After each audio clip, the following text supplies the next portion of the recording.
And then, unfortunately, we have another bear market starting mid-year 2025, and we enter crypto winter again. 마크 유스코는 펀드 매니저로 월스트리트에서 30년 이상 근무를 했고 이때 얻은 노하우로 암호화폐에 대한 정확한 예측을 해 시장의 주목을 받고 있는데요. 그런 그가 최근에 한 인터뷰에서 2025년 비트코인 전망을 했는데 내용이 충격적이었습니다. So according to your view, Trump's election served as the main catalyst that inverted this trend.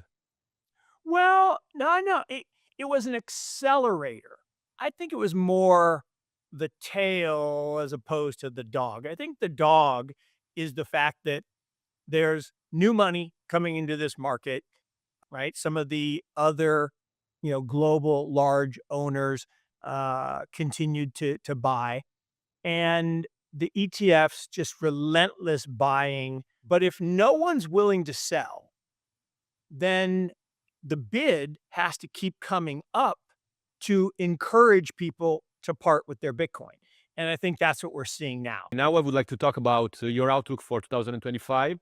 So what are the milestones that you are looking forward to in 2025? I'm pretty sure we're going to talk about the Bitcoin strategic reserve, but maybe you have hope to other. So look, I am still a believer that the 4-year cycle exists. I know there are some now saying that, because of Trump and because of the Bitcoin strategic reserve and, there's going to be this massive movement toward accumulating Bitcoin and the 4-year cycle is going to go out the window. I'm going to bet that humans are going to human.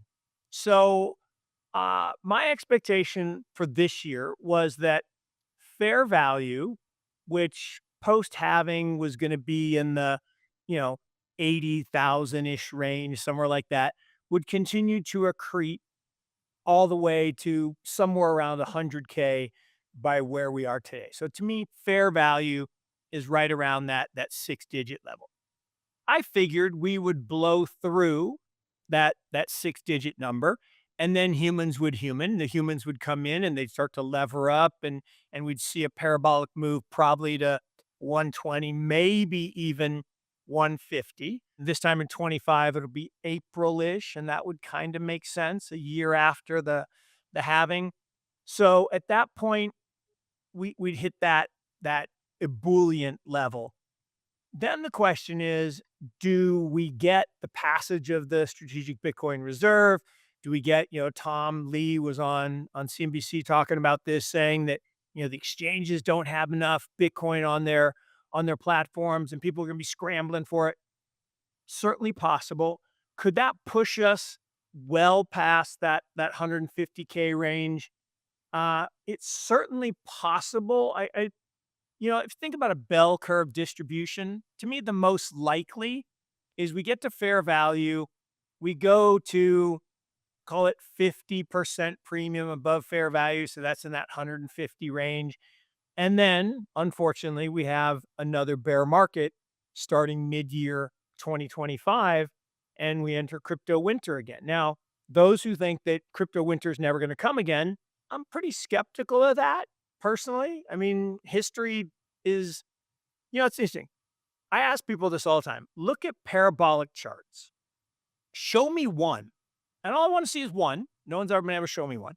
They go parabolic and they keep going parabolic and then eventually they go down. 마크 유스코는 비트코인에 대한 무조건적인 장밋빛 전망은 좋지 않다고 경고를 하는데요. 역사상 투자 자산 중 오르기만 하는 자산은 없었다고 했습니다. 자산이 상승을 하면 결국 다시 하락을 할 수 있다는 것을 우리는 깨달아야 한다고 강조했죠. So your outlook seemed to me quite realistic if compared to the one we heard from Samson Mao, who came on our show lately.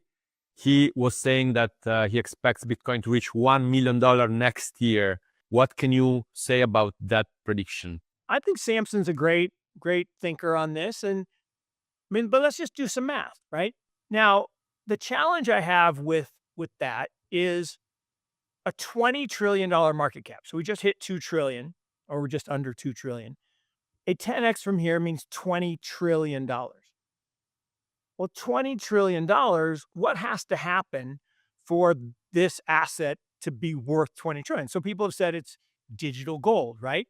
Well, all of the gold in the world above ground is like $12 trillion. Well, only half of that counts because half of it is jewelry and chalices and gold leaf and gold bars. That really doesn't count. Well, the gold bars do because they're part of the monetary base. The monetary value of gold is about 6 trillion. So we're a third of the way there already. So the idea that the monetary base, if Bitcoin is digital gold and it needs to replace the base layer of gold in central banks around the world, 6-ish trillion is plenty. Now, you say, but that's not all going to be owned by central banks because there's individual holders. Okay, well, those central banks have got to buy it from somebody, and those sellers, people say, well, I'm never going to sell. Well, okay, but someone's got to sell for someone to buy. That's the way markets work. They can't make more out of thin air like fiat currency. So in that environment, Samson's point is interesting because if I'm a central bank and I say I have to buy 200,000 coins and Tom Lee says there's no one to sell it to me, well, then I got to keep bidding the price up. So could you see a parabolic move? Sure. But the problem I see with that is if the monetary aggregate base has to increase so much in order to displace gold, what does that do to overall prices of everything? Probably not a very good thing. And what does that do for overall economic activity? Probably not a very good thing. And then what does that do for future demand? So it's all interconnected. 여기서 마크 유스코는 샘슨 모우의 100만 달러 가설에 대해 자신의 생각은 다르다고 얘기를 하는데요. 수학으로 따져봤을 때 비트코인 가격이 100만 달러, 우리나라 돈으로 약 14억 5천만 원에 도달하려면 시총이 현재 10배인 20조 달러에 도달해야 하는데 금의 화폐적 가치는 현재 6조 달러밖에 되지 않는다는 것이죠. 따라서 현재 금의 3분의 1 정도 수준의 시총을 보유한 비트코인은 앞으로 가격이 3배만 올라도 충분할 수 있다고 얘기를 한 것이죠. 준비금 채택으로 비트코인이 100만 달러까지 가기는 힘들지만 화폐 공급량이 증가할수록 경제에 미치는 부작용을 무시할 수 없다고 경고합니다. So as a final question, I wanted to get your outlook on altcoins for 2025. Are there any specific altcoins out there? Who are you excited about? We don't trade them. In fact, I was talking on a show last week about this, that we historically don't play in that area. And the reason is our funds, 70% of the money goes into equity of businesses that support the digital asset ecosystem. 30% goes into the liquid protocols themselves. But we tend to stay in the Bitcoin, Ethereum, Solana, Avalanche, Uniswap, things that we think have a long-term future, kind of the picks and shovels of the digital age. So I have historically been, pretty open-minded, but pretty anti things like XRP and Cardano and Hedera because I couldn't see anyone building on them. I've been doing venture capital in the space for almost 7 years. I've never met a Cardano developer, not one. Now, I'm sure, and then somebody put out on the page, so, all you developers, call Mark. I still haven't gotten a call. So if you're out there, call me.